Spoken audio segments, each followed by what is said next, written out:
ख्रिस्तामध्ये माझ्या प्रिय बंधूंनो आणि भगिनींनो, आजच्या शुभवर्तमानात प्रभू येशू ख्रिस्त एका कुष्ठरोगीला आरोग्यदान प्रदान करतो.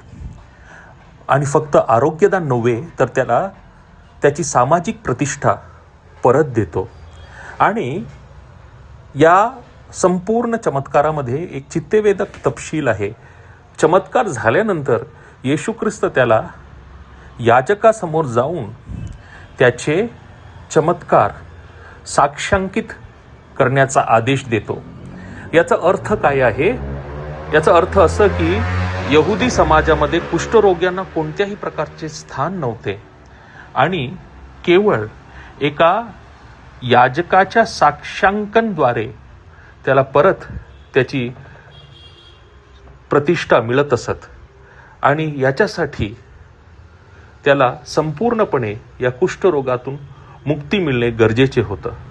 आपल्या समाजात जे बहिष्कृत आहे, जे मागासलेले आहे, त्यांना त्यांची सामाजिक प्रतिष्ठा देऊया आम्ही.